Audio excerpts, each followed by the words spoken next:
it's time to talk about this man, the captain, the icon, whatever you want to call it. Ben Kaufman, take us away. I love this man. That's all you need to know, really. But yeah, Sonny has been an absolute superstar for Tottenham since he joined from Leverkusen years and years. It's so long now. It's like it's been my entire adulthood. A lot of the players on this are players of my childhood, but Sonny is one of those players of my adulthood that I've just grown up with him. I've become a man with him, and you've seen the progression of him coming as like a really fresh-faced boy. Like he's become a man with you, Ben, as well. Yeah.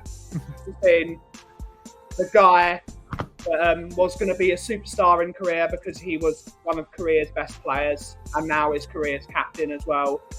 And his progression every single year, he's just getting better. Last year was an anomaly because he was injured the entire season. And with the mentality of someone like Sonny, he always wants to play. He wants to give his best for them. For the badge, the best for the club, the best for the fans. He gets Tottenham fans. He just gets them.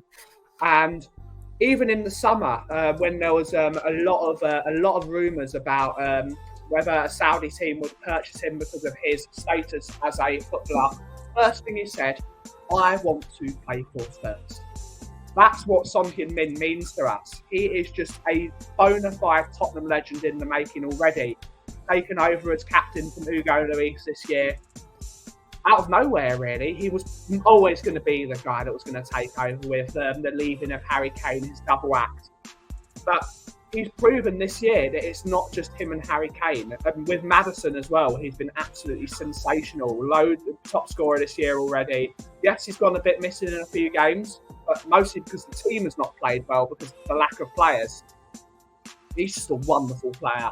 He puts a smile on everyone's face because he plays with a smile on people's faces.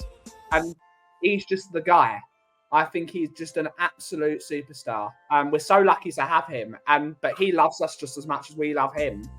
So he's brilliant. He's just absolutely brilliant. And I love it that he's our captain. And he's been a decent captain so far. I think he can get even better. Yeah. Mr. Daniel.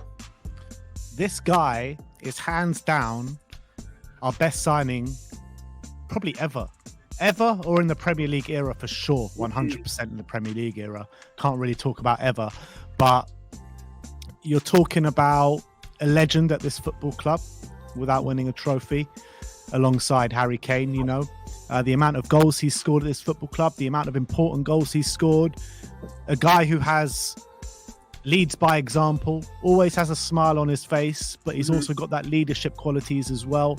I think you've seen him step up as well since he's got the captaincy this season. Steps up in big moments. Etihad, Anfield, he's always there. He's always scoring brilliant goals, left foot, right foot, crossing ability, shooting ability. I mean, this guy has everything, maybe apart from heading. But but even then, he scored a couple of headers in his Spurs shirt. Yeah. You're talking about a man as well who pretty much creates a bromance with everyone. You're talking about from the Eric Dyers, from the Dele Allis to the James Maddisons, Harry Kanes. I mean, who doesn't this guy have a bromance with? He's a model professional. Yeah. And Puskas Award winner. What can you say? He's an icon at Tottenham, icon in his country. Living legend. That's what he is. An absolute living legend. I think I need to break this down into three components. The player, the man, the skipper. The player, you got to remember, when we signed him, there was still always from the Far East. Who is he? There's players like Park Ji-sung Park. What he was? Park Ji-sung. There you go. That have led the way and are trailblazers for people. Like there's all around the world when players come in and they're not a known footballing entity.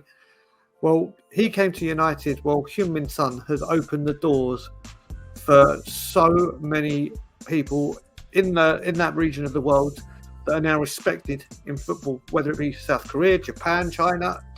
But the player, my God, when we first signed him, you didn't know what you were getting. You just didn't, unless you watched Bundesliga. The first season as well, he wanted to leave. And thank God for Pochettino doing what he did to keep him.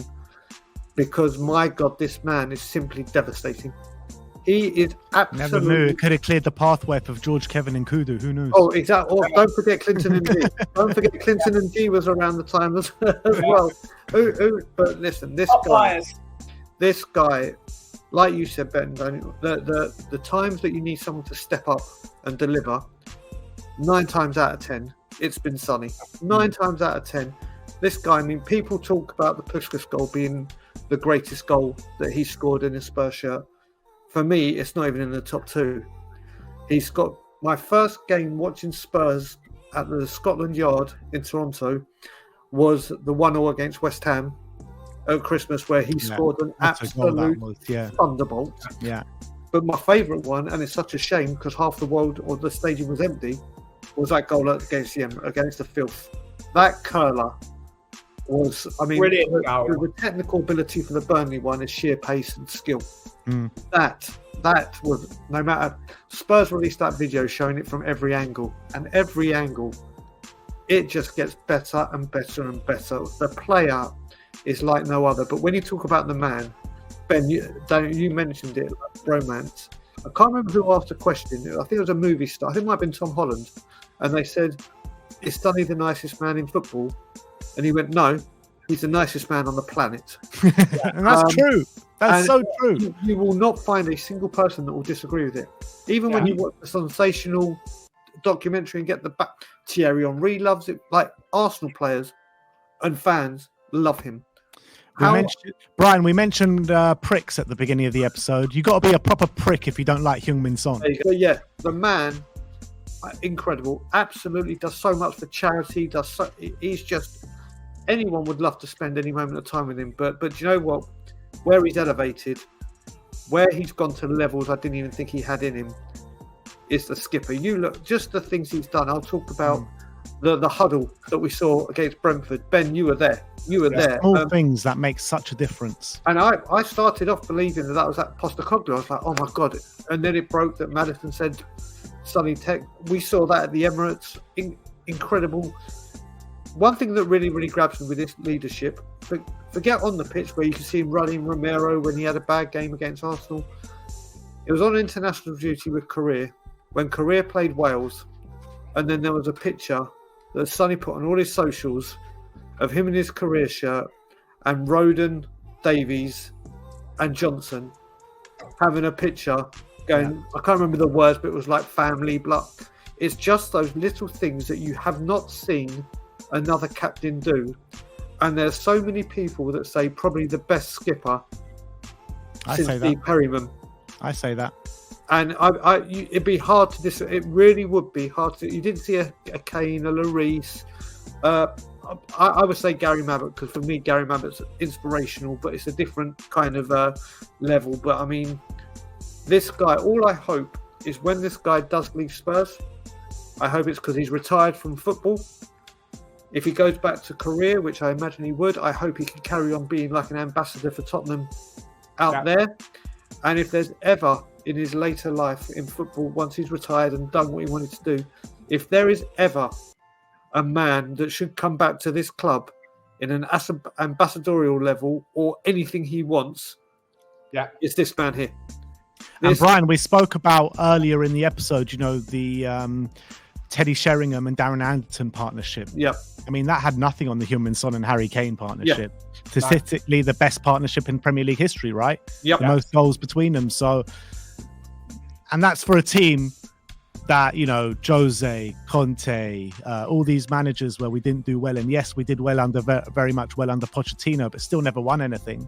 Yeah. You've got all these clubs that have been winning trophies year after year, Man City, Man United, all in the Premier League era. And you've got those two who create the most goals between them. And the worst thing about this all, and we're not going to harp on this for long or at all. The worst thing about this, and there's kind of a subliminal theme that we haven't meant to set up, but funnily it has. He is the only man on this list that we've done that is trophyless. Yeah. Wow. You look at it. We've been doing this as you go through the history. There's teams, there's players and managers that have won more individually than I've seen in my lifetime. Yeah. In their brief time at Spurs. If this man doesn't walk away with a piece of silverware, it's one of the biggest crimes in football, in my opinion.